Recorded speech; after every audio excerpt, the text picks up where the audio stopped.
Atin na pong makakasama sa ating linya ang ating doktor na si Doc Wilson Delfin, isang naturopathic doctor, herbalist, natural spine alignments specialist.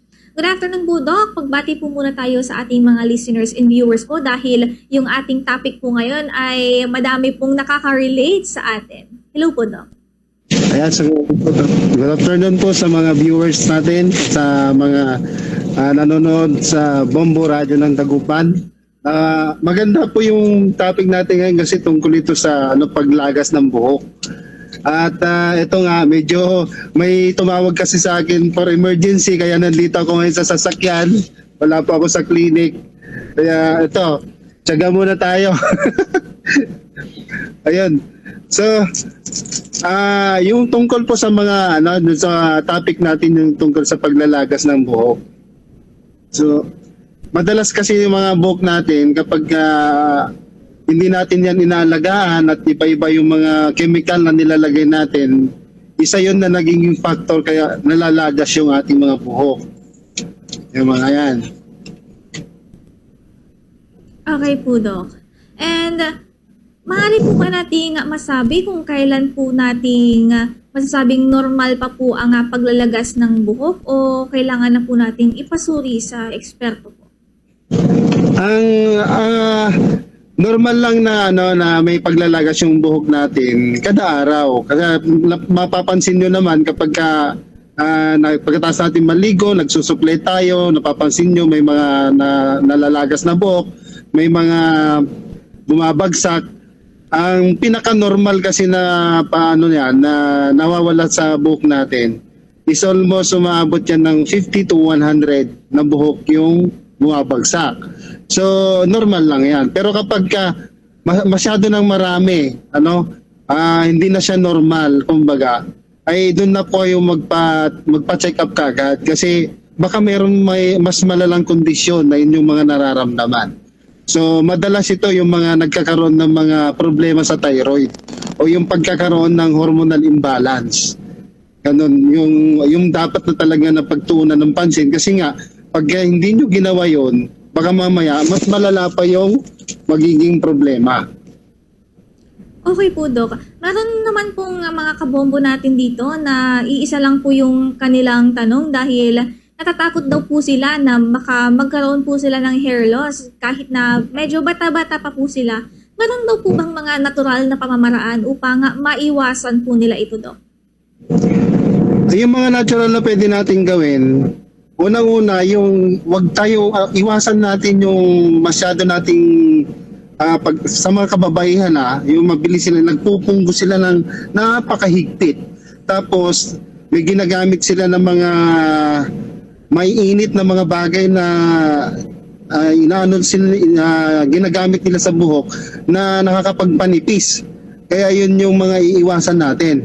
Ngayon, pagka nandun ka na sa sitwasyon na yon, lalo na kapag nakikita mo na parang nagkakaroon ka na parang may nakakalbo ka dun sa parte na yon. So, ang pinaka-natural na pwede mong gamitin dyan is yung castor oil. Lagyan mo ng castor oil yung buhok dito kung saan mas marami dun na nalalagas. Ibig sabihin nun, may mga bakterya o may mga fungi na kumakain dun sa anit mo. So, ang gagawin mo doon, lalagyan mo lang muna dyan ng natural na castor oil, tapos ibabad mo yan ng 24 oras. Pagkatapos ng pagbabad ng 24 oras, kumuha ka ng aloe vera gel. O, kahit yung nabibili pa na gel dyan, o kaya aloe vera na natural na nakikita mo sa bakuran mo, yun yung ilalagay mo. Para yung ma-prevent natin yung paglalagas ng buhok, mapatay natin yung mga fungi at saka bakterya doon, at maaari pa siyang tumubo at mapatibay yung buhok. Yun ang mga gagawin ninyong natural na pamamaraan. Isa dito yung sa parte ng babae naman, pagkatapos mga anak, nagkakaroon din siya ng hair fall. So, naglalagas din buhok. Yung mga may mga hormonal imbalance, may mga problema sa thyroid. So, paano natin masosolusyonan yung problema kung hindi natin aalamin kung saan nanggagaling yung problema at mabilis nating solusyonan? Ganun ang sistema. Kaya napaka-importante na magpa-check up ka, magpa-konsulta ka. Para pag nalaman natin yung problema, mas mabilis yung yung gamutan doon sa problema mo.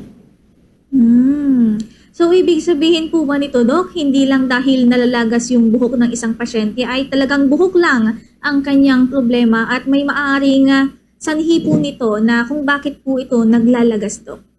Oo, may maraming mga kadahilanan maraming sanhi yan. Tulad yung mga nagkakaroon ng menopausal na mga sa mga babaihan, sa madalas yan. Tapos yung mga iba naman is kulang sa nutrisyon. Wala silang masyadong kinakain na mga masustansya. Yung iba naman yung iba actually napupunta pa sa lipas gutom na tinatawag Dahil sa hindi siya mahilig kumain, nanilipasan ng gutom, meron pa rin connection doon sa hormones niya. So, ang nangyayari, naapektuhan yung kanyang yung sustansya ng kanyang buhok. Kaya ang nangyayari doon is nawawala yung buhok niya. Kaya bumabagsak. Okay po. And then may question po tayo dito sa isang 23-year-old po na lalaki po dahil nagkakaroon daw po siya ng parang spotting o paglalagas sa iba't ibang parte ng kanyang ulo po. Maaari daw po bang maubos yung buhok niya at makalbo siya dahil dito po, Dok? Hindi naman lahat maubos yung buhok niya, pero unti-unti yan nalalagas kasi nga yung sinasabi niya na parang nakakita siya ng parang spotting sa kanyang ulo. Yun yung ang nagiging dahilan niyan is merong pumapatay doon sa pinakaugat ng mga buhok niya. So may mga bakterya doon o kaya hindi maganda yung pag-circulate ng dugo doon sa parte na yon. Nangingitim yun, parang namumula. So, ang mangyayari doon lang is kailangan lang talaga napatayin yung bakterya na doon. O kaya pagka nakakita sila ng parang namumula lang siya, na parang kagagawan lang ito ng punjay, yun, pwede siyang solusyonan kagad yun. Kaya sabi ko kanina, yung castor oil, napakagaling po yun. Na ilagay ninyo yun. Ibabad nyo lang ng 24 oras yun, patay lahat ng mga punja at saka bakterya. Saka nyo sabayan ng yung paghahaplos ng aloe vera. Okay po, Dok. May tanong din po dito ang sinasabi po nila, totoo po ba, Dok, na indication daw po yung hair loss sa maling paggamit po ng mga gamot o dahil naggagamutan po siya ay parang epekto daw po ito ng gamot na iniinom niya, Dok? Yes, meron yon. Meron talagang may connection doon sa mga ginagamit na mga chemicals. Iba-ibang klase ng mga chemicals.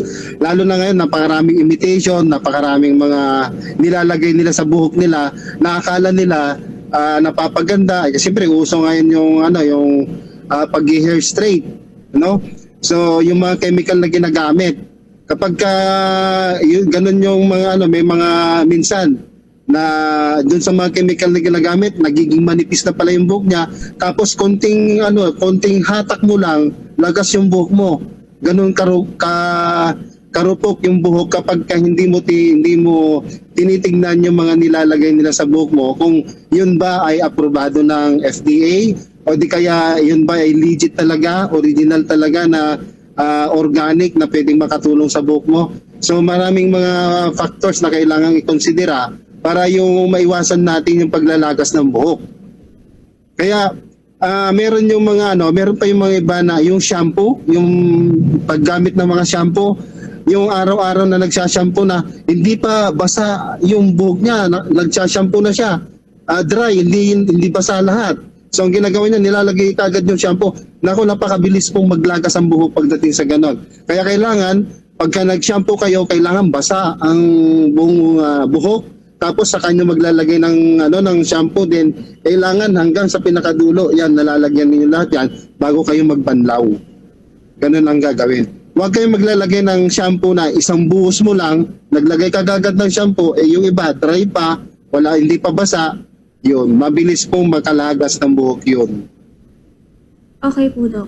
Dako naman po tayo sa kaligtasan po ng ating mga pasyente po dahil po yung mga tao ngayon ay mahilig pong bumili ng kung ano-anong produkto online, and minsan po may mga pasyente po tayo, mga kabombo po tayong kapag nakikita po nilang naglalagas yung buhok nila ay nagsusurf lang po sila online, and then marami na pong produkto yung lumalabas, and nagkakaroon po sila lang trial and error sa mga produktong po iyon. Sa tingin niyo po ba, Dok, ay ligtas po ba yung ganitong ginagawa nila, o may maipapayo po ba tayo sa kanila para hindi po lumalala yung kanilang sitwasyon po?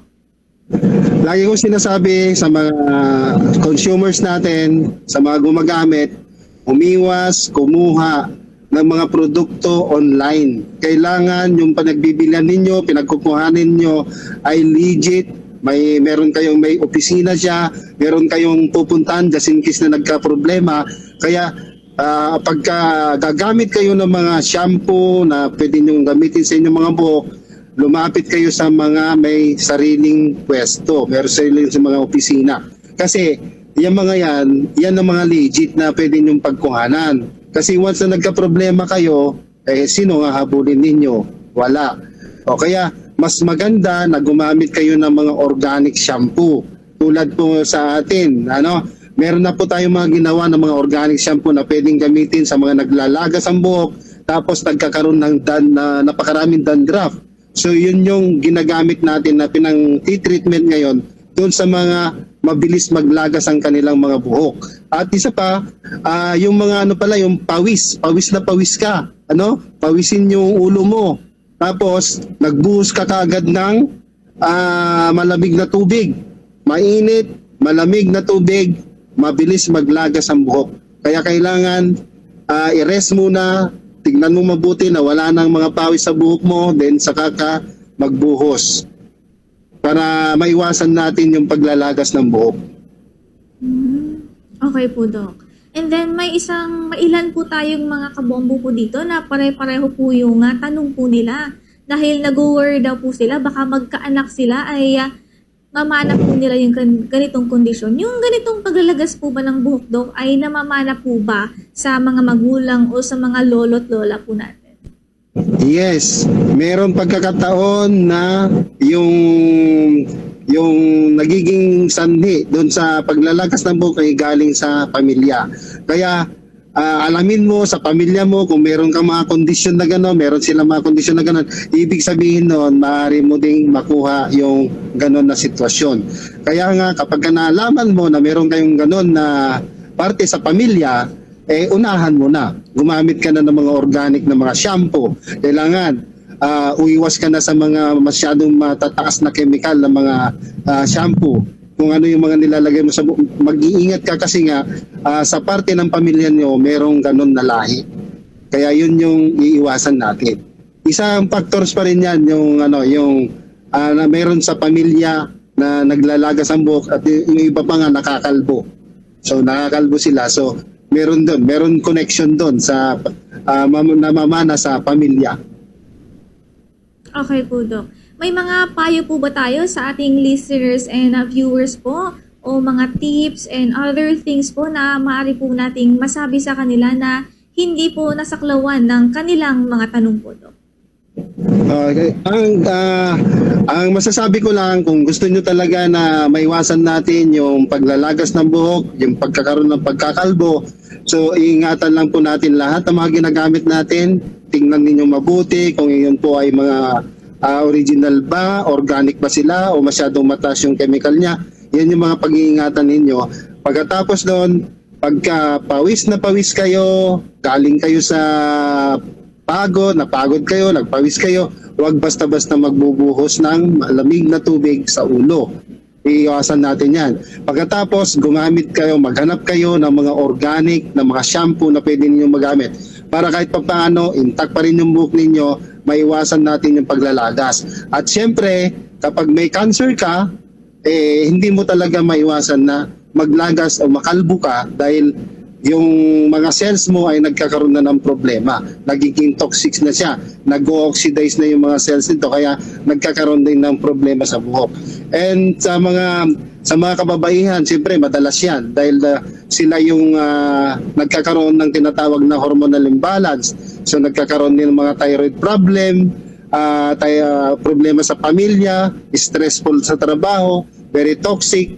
Yan yung mga nagiging dahilan din ng paglalagas ng buhok. Kaya ang gawin mo is siyempre umiwas, iwasan hangga't maaari, iwasan natin at ayusin natin kung ano yung mga dapat na pwedeng gawin natin sa mga na nakakabuti para sa buhok natin. Ganon. Okay po, Doc. Sa mga kung may problema na kayo na naglalagas talaga yung buhok nyo, tapos maraming mga dandruff na nakikita ninyo, meron po tayong solusyon yan. Kaya huwag kayong mag-alala. Meron na po tayong solusyon para dyan. Okay po, Doc. Last na lang po, may mensahe po ba tayo sa ating mga tagapakinig and viewers po naman po sa kanilang overall health dahil iniulat po ng Pag-asa na by the first week or second week ng June na po ay magkakaroon na po tayo ng transition from summer season to tag-ulan na po at dahil sa ganun mga panahon po ay marami pong nagkakasakit dahil po from mainit na panahon, nag-transition po tayo sa malamig na panahon po, Doc. Oo. So, ayan na, napakainit na panahon ngayon, tapos pupunta na nga ito sa tag-ulan at taglamig. Automatic po, lahat ng ating immune system ay kailangan palakasin. Dahil yan po ang makakatulong sa atin. Kumain tayo ng masustansya, mag-ehersisyo, uminom ng tamang yung malinis na tubig, at syempre, kailangan healthy lifestyle po ang gagawin natin. Yun po yung gagawin natin para pag nandun na tayo sa part na yon, malakas yung katawan natin na kumarap kung ano yung mga tatama sa atin ng mga viruses, mga bacteria. So yan lang naman ang mga kalaban natin. So ang gawin lang natin is palakasin natin yung ating immune system. No? So yun ang gagawin natin. Tapos kung meron kayong mga katanungan after nito, yung mga tagapakinig natin, meron pa sila mga gustong tanungin, pwede niyo akong kontakin. So kunin niyo aking Facebook, Doc Will Delfin. So yun lang po yung aking Facebook lang. Pag makikita ninyo, i-follow nyo na lang. Tapos kung meron kayong mga tanong, may mga lahat ng mga katanungan, sinasagot natin yan. At nagbibigay tayo ng mga libre, na mga natural na pwede nyong gawin para mas mabilis po yung paggaling. Okay po, Doc. Maraming salamat po sa inyong oras at nawa ay maraming napulot ang ating mga listeners and viewers po dahil kanina po ay inulan po tayo ng katanungan po tungkol po sa paksang ating pinag-usapan dahil relate daw po sila at yung kanila nga pamilya sa usaping hair loss. Maraming salamat po sa inyong oras at magandang hapon po sa inyo, Doc.